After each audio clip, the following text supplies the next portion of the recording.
At my age, celebrating a birthday is just too much. Should I put a candle on the cake for every year? With that many, I'm not sure I could blow them all out. The woman in front of me glared, her face turning bright red.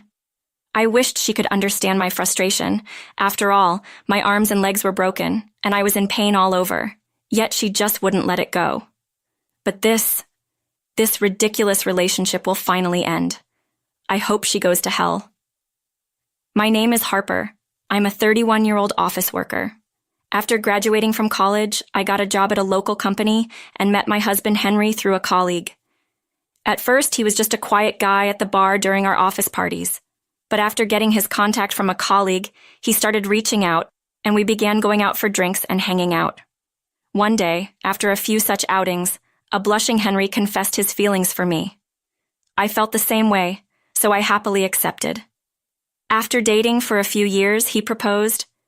"My family is very close, and I want to build a warm home with Harper," he told me. Little did I know years later I'd face such a nightmare. Starting next year, I'll be transferred. It's back to my hometown. I heard this from my husband a year after our marriage. I thought, so the time has finally come. His company transfers him every few years. We currently live in my hometown, but not his. His family home is quite far, over an hour by plane. I knew about the transfers when we got married, so I was mentally prepared. I never thought of divorcing or living separately because of this. I've only ever left my hometown for trips or work training, so leaving was a bit scary. But knowing he'd be with me was comforting. My mom and the others are excited to see us more often. Hearing that made me a bit uneasy. And there was a reason. My husband has an older brother, a brother-in-law who got married to his high school classmate, a sister-in-law due to a shotgun wedding when he was 19. Brother-in-law, who had just started working, lived with his in-laws due to financial constraints. Their son, born around that time, is now in middle school. I sometimes wonder why they don't move out and live on their own, but it seems the reason is mother-in-law and sister-in-law. They are as close as a real mother and daughter. Before the transfer, we visited his family a few times a year, but after marrying, I couldn't just be a guest. I tried to help in the kitchen, but they'd say, "Oh, Harper, just relax, we've got this." "Yeah, Harper, leave this to us. But, the hallway is a bit dirty, could you clean it?" They'd chat away happily after pushing me out. I didn't feel completely left out, but I did feel alienated. When I left the room, I could hear their laughter. Were they talking behind my back? Well, there's a difference between a daughter-in-law of several years and one of a few months. I hoped we'd get along someday, but every visit to my in-laws made me feel isolated. Seeing me with nothing to do, my husband would call out, "Come here, Harper, let's drink together." Mother-in-law and sister-in-law looked at me as if I was slacking off, yet when they spoke, it was with a fake smile. "We're fine over here. What do they want from me?" So every time I visited my in-laws, I felt mentally drained. Father-in-law and brother-in-law were kind, and brother-in-law's son, Kenta, though a bit distant, probably due to his teenage years, would respond if spoken to. "You two seem close, but Harper's here too. Include her in the conversation," father-in-law would often say, perhaps out of concern. On such occasions, they'd invite me with a smile. "We were just about to call you, Harper." But once I joined, mother-in-law and sister-in-law would burst into laughter over some private joke. Did something happen? Even when I tried to join in, I'd get a dismissive, "Oh, something like that," from both. It feels so familiar. Oh, I remember in school, after a fight with a friend, she spread rumors about me, and all the girls in class ignored me. Yet in front of the teacher, they acted like best friends. The feeling at my in-laws was eerily similar. But I'm an adult now, in my late 20s to early 30s. Acting childish at this age, from then on, I stopped trying to get close. My husband noticed the tension between me, mother-in-law, and sister-in-law. "You don't have to force yourself. My mom and sister-in-law are acting childish," he'd say, always on my side. He once confronted them about their attitude towards me, but it didn't change. I asked him not to bring it up anymore, and not wanting to make things worse. After my husband's transfer, I left my longtime job. With no kids, I didn't plan to be a homemaker. I started job hunting immediately after moving and was fortunate to find a full-time position close to home. Starting at a new company was nerve-wracking, but my colleagues and boss were kind and welcoming. After the cold treatment from mother-in-law and sister-in-law, this warmth was comforting. However, a new issue arose. Frequent messages from sister-in-law. Harper, you haven't visited in a while. Are you busy? As your senior in marriage, I think visiting is a form of respect, don't you think? There was so much written about it. At first, I was happy to hear from sister-in-law and replied promptly. She'd always respond within minutes. But with work, I couldn't always check my phone. Despite not replying, sister-in-law kept messaging. One lunch break. I found 10 messages from her. It was a bit unsettling. Is she that free? Eventually, my delayed responses upset her. Are my messages bothering you? I get it. Fine then. After that, the messages stopped. When I talked to my husband, he said, "This is pretty insane." My brother mentioned it too. It seems sister-in-law has a really short temper. One moment she'd send me an angry message and the next she'd apologize. Then she'd get angry again. I thought she must be so busy. Perhaps because of her temperament. I heard that the brother-in-law couple often argue, even when sister-in-law is clearly in the wrong. Mother-in-law intervenes, making things worse. Weren't they a close family? When I asked my husband, he said that ever since sister-in-law got married, the atmosphere at home started to change. Mother-in-law always wanted a daughter and adores sister-in-law. I thought, I'm a woman too, right? But I had no desire to get close to such people. I just wanted them to do their own thing. But then, out of the blue, I got a call from an unexpected person. It was mother-in-law. I was a bit taken aback, but I took a deep breath and answered, "Hello, Harper." Mother-in-law, with a slightly cheerful voice, said, she is having a birthday party soon and would love for my husband and me to attend. "Oh, you don't have to bring a gift or anything." She repeated that 3 times during the call, so she's basically saying, but come celebrate my birthday and bring a gift. I've never been invited by the birthday person themselves before. Typical of her, I thought. "I'll have to check with Henry when he gets home," I replied. Mother-in-law said, "If it's really not possible for both of you, just you will do, and don't worry about the gift." But then she hung up. I have work too, but it seems she's already decided I'm attending. Usually she'd want both of us there, but she must really want a gift this time. I sighed. When I discussed with my husband after he came home, he said he had an important business meeting that day and couldn't make it. When I informed mother-in-law, she said, "That's fine, just you, Harper. I'll be waiting." And she hung up. I mean, I have work too. I could have chosen not to go, but I thought I'd try to fulfill the duties sister-in-law always talks about, so I decided to attend alone. By then, I had some paid leave, which I reluctantly used. Before I knew it, the day arrived. I headed to my in-laws' house earlier than the time mentioned. When I entered, sister-in-law was busily cooking. It was awkward since we hadn't met since that message. I greeted her, but she didn't respond. In the living room, an excited mother-in-law was eagerly waiting. She had asked me to decorate the room, so I hung up the various decorations I bought. She just stared at them in silence. "I wish he'd go somewhere else. It looks plain and cheap," she whispered, so that I could hear, and quickly went to the kitchen. After a while, sister-in-law came into the living room and said, "Hey, can you get the cake? I'm tied up right now." She glared at me, looked around the decorated room, and muttered, "Looks charm." I felt embarrassed being told that. "I'll finish up here and then head out," I said. Sister-in-law laughed and replied, "With these unimpressive decorations, what's the point? Now you should have said something sooner." Not wanting to provoke her further, I took the reservation slip from the cake she handed me with a dismissive gesture. Feeling a bit annoyed, I headed to the front door. "Oh, by the way," she said, "I told them you'd be paying today," and then slammed the door behind me. Really, she couldn't have said that any differently. I considered just leaving, but I thought better of it and headed to a nearby bakery with a heavy heart. "Here it is," the clerk said, showing me the cake. I was taken aback. It was a custom-made cake, large enough for a crowd, surrounded by whipped cream and fruits. There was an illustration of a family in the center. Seeing it made me incredibly sad. It was based on a family photo taken during my first visit to my in-laws, but I wasn't in the cake's illustration. Sister-in-law probably requested to exclude me. The clerk, noticing my reaction, seemed uncomfortable. The bill was $80, which shocked me further. If I had known the cake was this big, I would have driven. As I was walking back, I noticed a car swerving dangerously. Before I knew it, the car jumped the curb and headed straight for me. The pain hit me instantly. "Someone's been hit. Call an ambulance," I heard a kind voice before blacking out. When I came to, I was in a hospital bed. A doctor explained my injuries, a broken right arm and leg. Thankfully, my head was fine. The driver had fallen asleep at the wheel. "Do you have someone we can contact?" I gave them my husband's contact as well as mother-in-law and sister-in-law's, thinking they might be worried. I noticed the slightly crushed cake box next to me. I must have thrown it when I saw the car coming. I was dozing off when my phone kept ringing. Answering it, I heard, "Where are you? It's my birthday."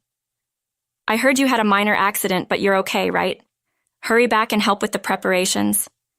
She hung up without waiting for a reply. My broken arm and leg told a different story. I'm done with this family. They better brace themselves. I pleaded with the doctor to let me leave, promising to return soon, and headed to my in-laws with a strong ally by my side. I wasn't afraid. When I arrived, the two of them were waiting outside, probably eager to make a snide remark. As I transferred from the car to a borrowed wheelchair, mother-in-law stammered, "Wait, did you break bones? What happened?" Seeing my injuries, she seemed genuinely shaken. My right arm and leg were casted, and I had numerous scrapes and bruises. It was clear to anyone that my injuries weren't minor. I came because mother-in-law insisted. "Here's your birthday cake and good news. Henry came to support me." Henry pushed my wheelchair after finishing a business call. He had rushed over when he heard the voicemail from the hospital. While I was napping, he was by my side when the call from my mother-in-law came in. Shaking with anger as he listened to the conversation with me, he told me we didn't have to go. But I pleaded, and he humbly spoke with the doctor for me. "Are you out of your mind? Look at Harper. How is this a minor injury? Tell me." It was the first time I had seen him so furious.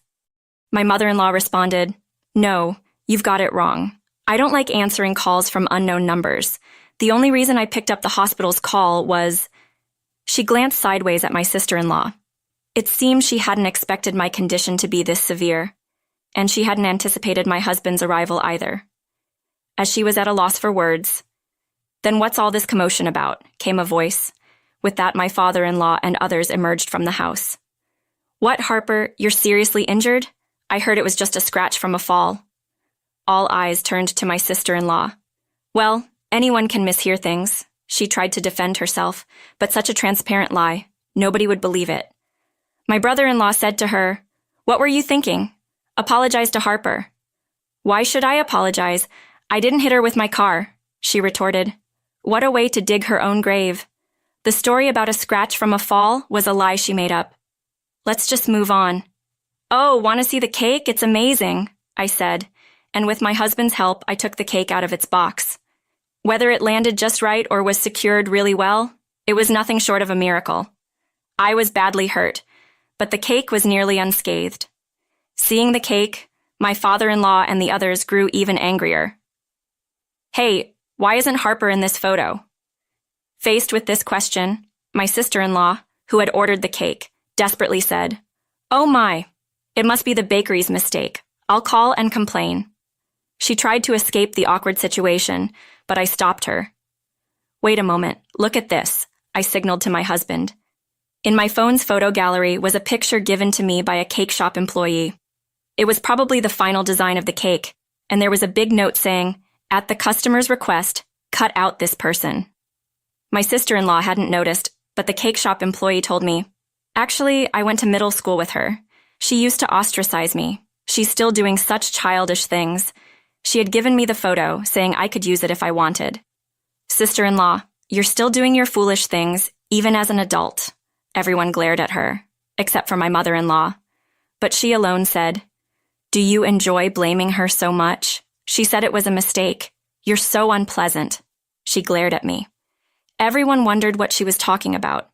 Moreover, she had opened the present I brought while I was away and mocked the scarf inside, saying it was an unattractive color.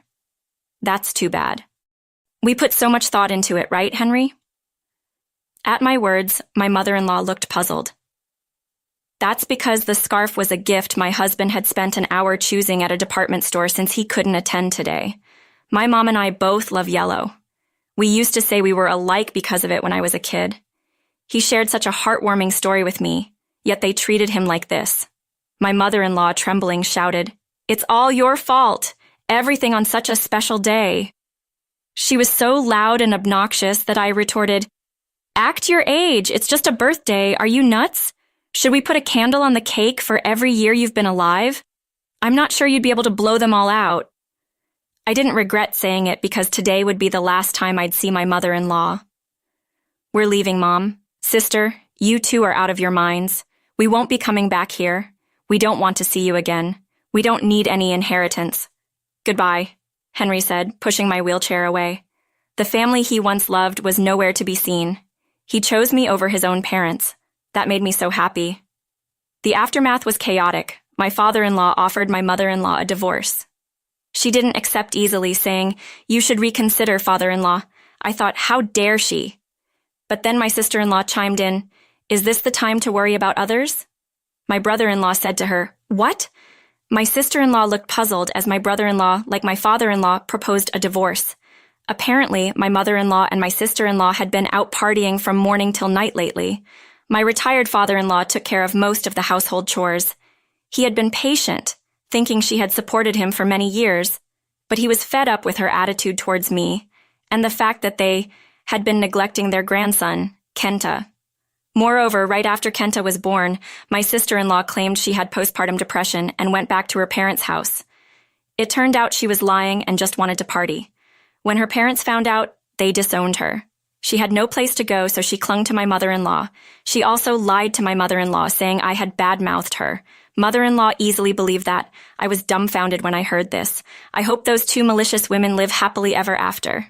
I don't need such a family. In the end, they couldn't come to an agreement. "I'll give you the house. Do whatever you want," my father-in-law said. My father-in-law said. They agreed to divorce when they realized they'd get the house. But my ex-sister-in-law said, "Make sure you pay child support," to which my brother-in-law replied, "Why would I? I'm not giving you custody." She threatened to sue, but he had no intention of giving up custody, and Kenta said, "I'll obviously go with Dad." She was counting on the child support, but the divorce papers were already filled, and the divorce was finalized. "You can't live on a house alone. I hope she struggles." A few months later, I was still working. "We have an interview today. Please join me at my company." An employee always attends interviews to provide feedback. "Excuse me." I couldn't hide my shock when I saw the nervous person who walked in for the interview. She was wearing a wrinkled suit and dirty pumps, clearly not dressed appropriately for an interview. To my surprise, it was my former sister-in-law. I almost laughed out loud. She must have been attending countless interviews and had forgotten that I worked here. Her interview responses were terrible, and it was clear she wouldn't be hired even if I didn't say anything. She had no work experience, and when asked about it, she said, "I was taking care of my ex-husband's parents after our divorce." I struggled to hold back my laughter. When my boss asked if I had any questions, I said, "It's wonderful that you're so family-oriented. What would you do if during work hours you got a call from a hospital saying a loved one had an accident and needed you right away?" I looked straight into her eyes as I asked. She avoided my gaze and replied in a soft voice, "Of course, I'd go to the hospital immediately." The interview ended after I thanked her. My boss asked about the intent behind my question. I explained everything, and he was shocked. Unsurprisingly, she wasn't hired. That was the last time I saw my former sister-in-law. Years later, I spoke to someone living near my former in-laws. They said the two women still lived together, but their constant shouting matches could be heard daily, sometimes even requiring police intervention. Apparently, my former sister-in-law could only get part-time jobs and never held on to them for long. They were scraping by on my former mother-in-law's pension. She chose her daughter over her son and husband of many years. I wonder if she ever regretted that decision. It's none of my business now. I still keep in touch with my father-in-law and the rest. We recently went on an overnight trip together. My brother-in-law's son Kenta is starting college in the spring. He's grown up so much, and it makes me realize how fast time flies. The only ones stuck in time are those two women. As I pondered this, my mobile phone rang on my way home from work. Mom, come home soon.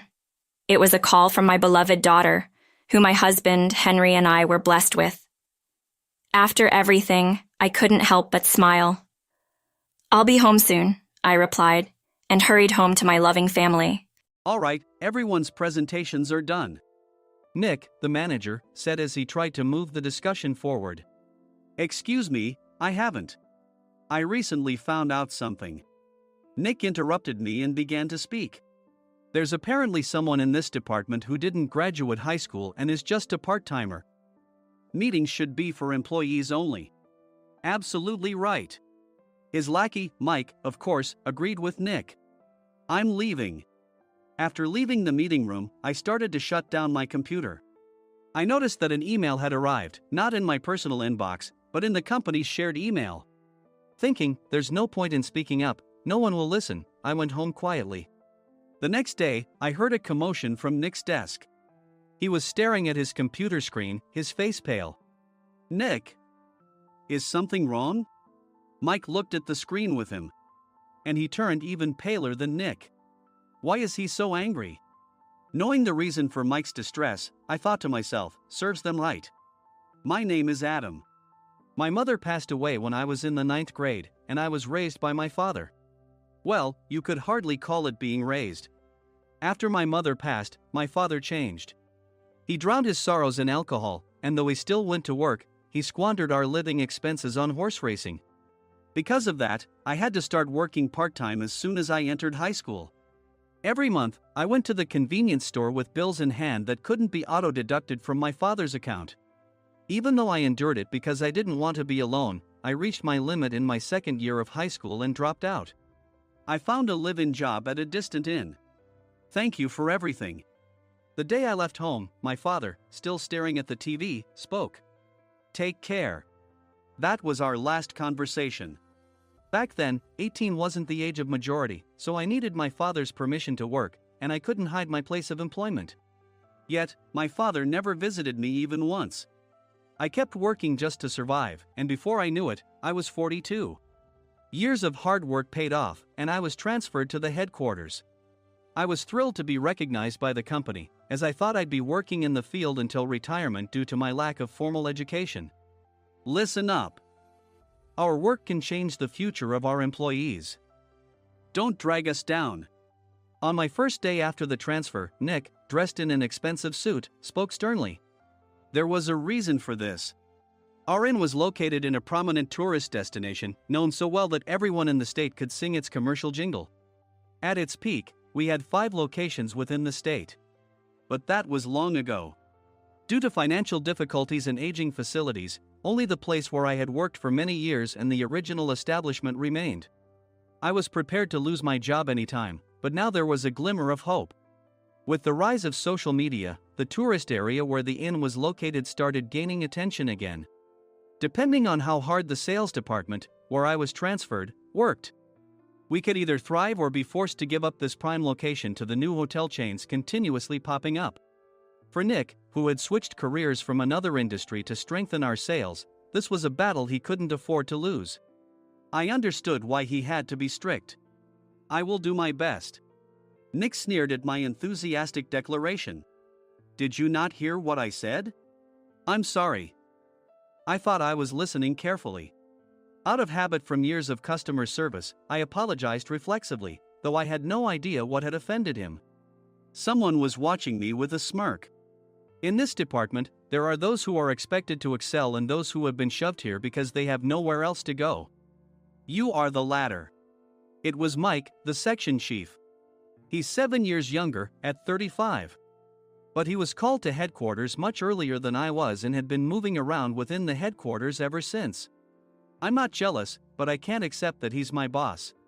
Graduating from a prestigious university, he has an unusually high pride and caused many problems as a newbie, making things very difficult for me when I was the front desk leader. When I found out Mike was transferred to the sales department a month before me, I was disheartened. Mike is right. With just a middle school diploma, there's not much you can do. Don't even think about achieving results. As if I didn't exist, Nick remarked, I'm thirsty. Mike eagerly ran to the coffee maker. It seems Mike is Nick's lackey.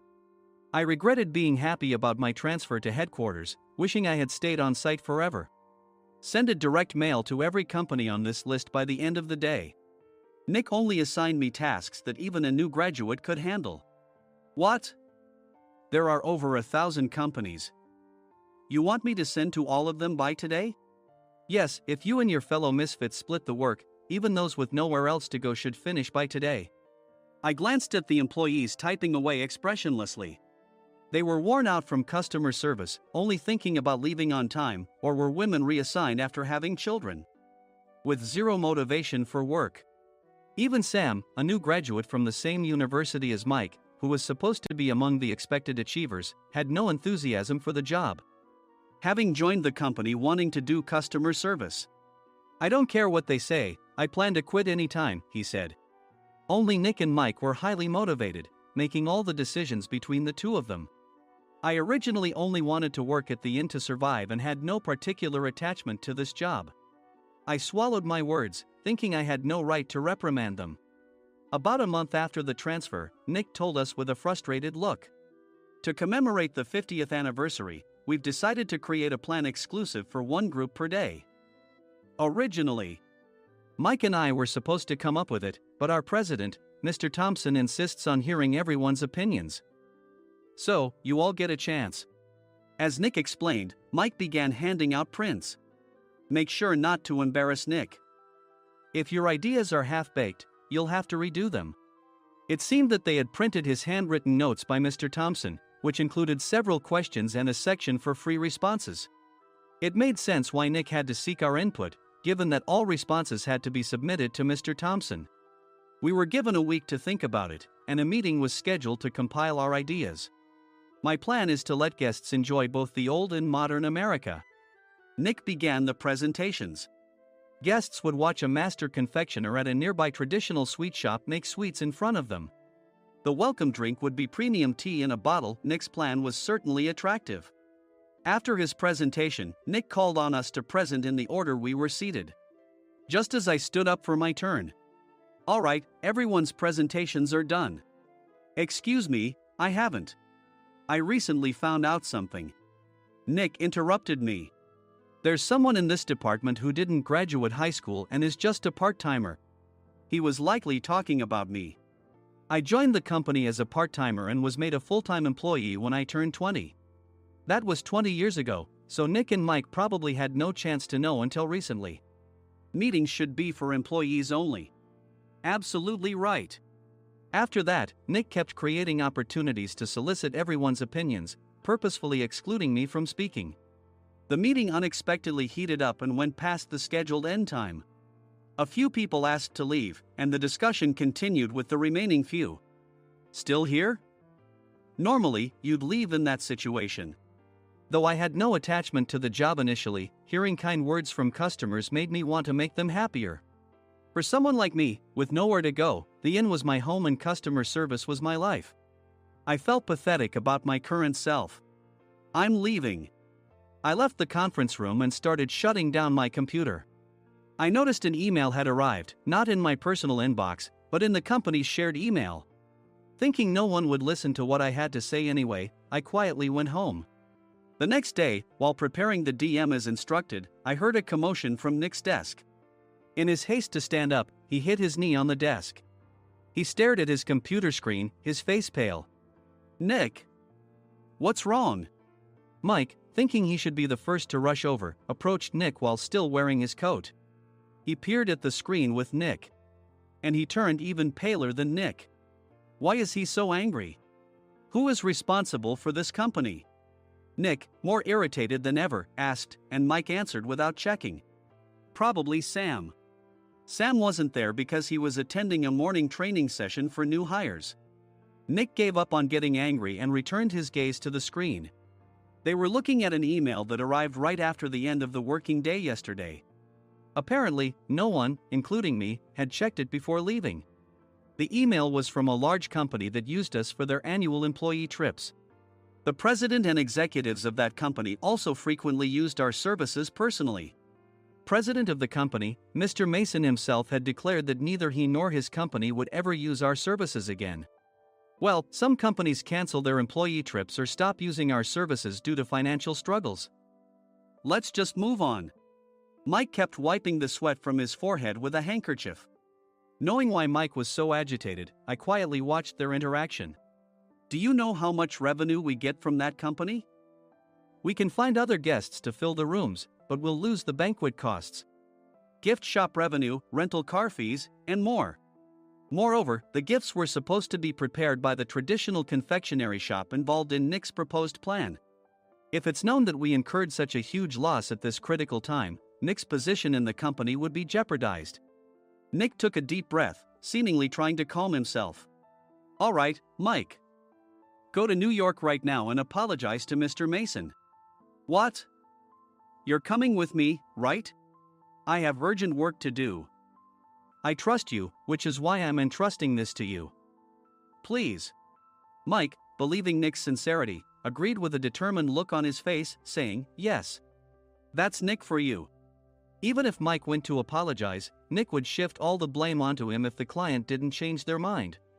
Well, it was Mike's fault to begin with, so it served him right. About 3 hours later, Sam answered a call from somewhere and repeatedly apologized, saying, I'm very sorry. Everyone watched to see what was happening. After ending the call, he informed Nick with a weary tone. When Mike arrived at the client's company, he only made things worse, further infuriating Mr. Mason. He was demanding, get his boss here immediately. It was no wonder Sam was exhausted, dealing with such a call right after returning from training. What is that idiot doing? All right, Adam, you're coming with me. If sacrificing Mike didn't work, then I must be next.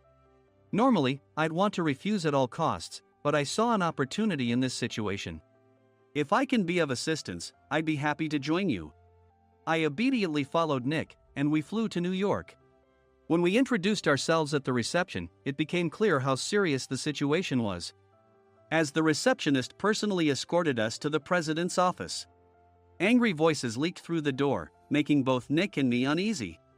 Excuse me. I'm Nick, the supervisor. I understand my subordinate has caused you trouble, and I deeply apologize.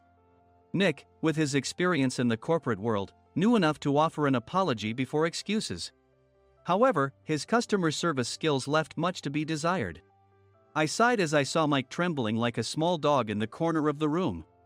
What kind of training are you giving your subordinates? Mr. Mason glared at Nick with a red face.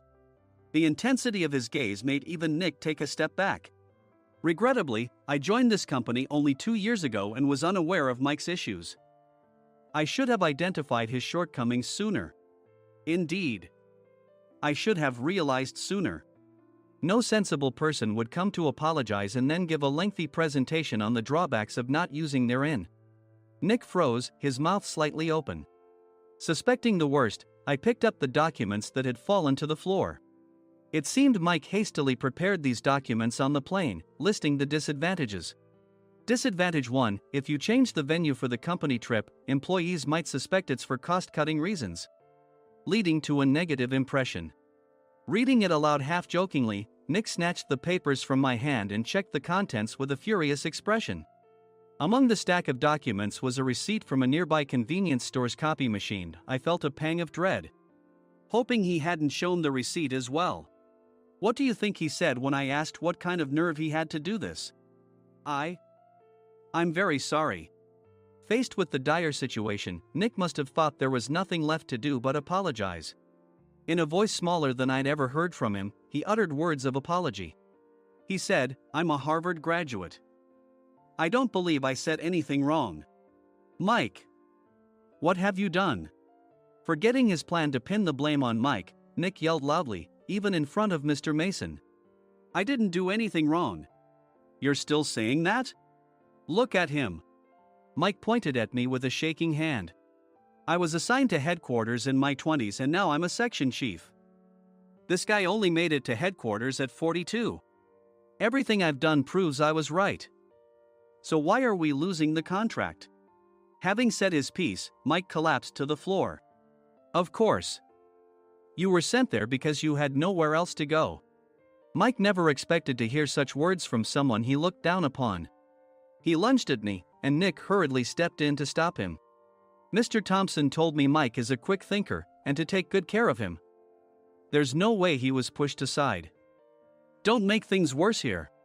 He didn't say quick thinker, he said only quick-witted, didn't he? I don't remember that part. I recalled the many troubles Mike caused when he was a newbie. When Mike was on the front line, his pride was so high that he never apologized to customers. Customer service, especially in our job, doesn't work alone. It brings both good and bad situations. If the front staff or housekeepers made mistakes, or the cleaning company didn't properly clean a room, one had to apologize to the customers regardless of personal fault. Mike, in such situations, would never apologize, insisting he wasn't at fault. This often angered customers, and as the front desk leader, I frequently had to apologize on his behalf. He caused complaints and disrupted operations, which is why he was quickly moved to headquarters. In departments where he didn't interact directly with customers, his quick thinking was beneficial and things went well. But it seemed his flaws were starting to show. Corporate reservations are supposed to be entered into the system by the sales representative. But a quick check yesterday revealed that more than 10 items were missing from the client's reservation. The handover document clearly stated what needed to be prepared. Why didn't you enter it into the system? Why do we have to give them special treatment? Filling rooms near the banquet hall, setting up all the food in advance. Specifying the brand of wine, they're too demanding. No wonder he always angered customers, I thought, feeling a headache coming on. Grouping them in rooms near the banquet hall is for our benefit too. It makes it easier for the staff to set up beds and serve breakfast since everyone's schedule is synchronized. As for the other requests, Mr. Mason suggested them to lighten our load.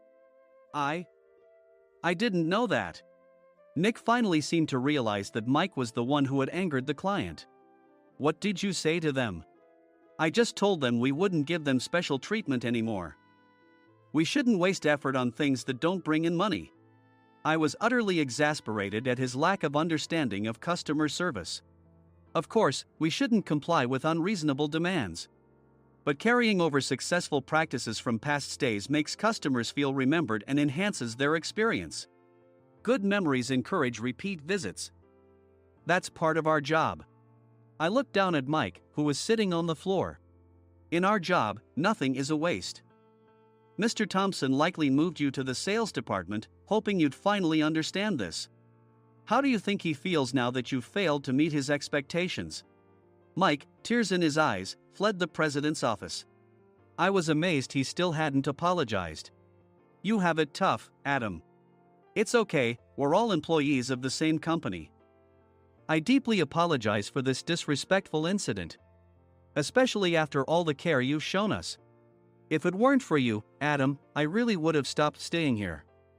When I heard you were moving to the sales department, I was willing to reconsider if you handled it. Seeing us talk so amicably, Nick's face contorted. Do you two know each other? Adam's service is excellent. I always requested him specifically. Normally, we don't accept specific staff requests, but we made an exception for Mr. Mason, adjusting my shifts accordingly. He had personally stayed at our hotel just before my transfer, and during casual conversation, I mentioned, I'm moving to the sales department soon. If I hadn't told him then, things could have been much worse. Please continue to take care of us. I look forward to it. On the return flight, Nick awkwardly offered me a can of beer. It's still working hours. Of course, I had no intention of forgiving him for a single beer. Nick might try to pin everything on Mike and avoid any consequences. While pondering this, a startling fact came to light. Nick, the tea bottles for the plan have arrived. I handed Nick a bottle labeled with our inn's name. They look good. What are you talking about? These are plastic bottles. I had assumed we would use the trendy, high-end bottling tea.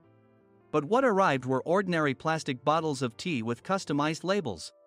The only unique aspect was the label, which had the inn's name, making it look customized. Upon further investigation, I discovered that a substantial amount of money was set to be paid to the tea company. It was priced like bottling tea.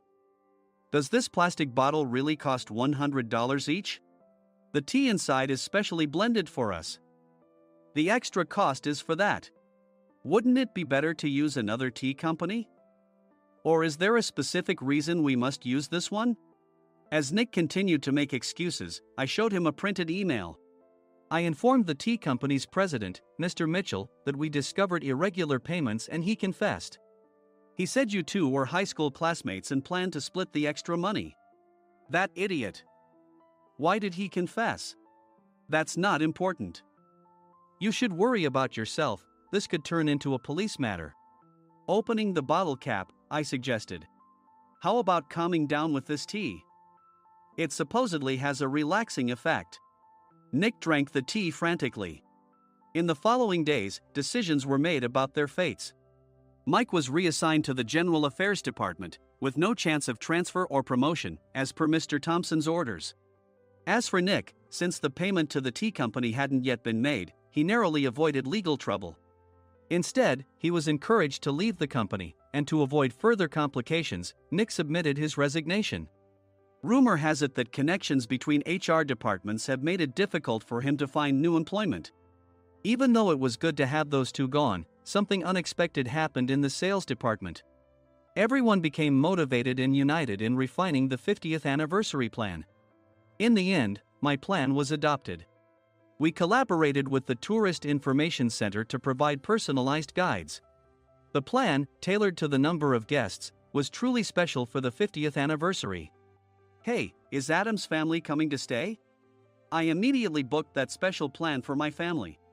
Sam noticed it on the reservation list and quickly picked up on it. Yes, I'm inviting my father. That's great. I might invite my parents too. I lacked the courage to face my father just as Adam. But here, with the confidence Mr. Mason praised, I felt ready. The 50th anniversary plan was a perfect opportunity to reconnect with my father. I hoped to bring back the days when we could laugh together as we once did.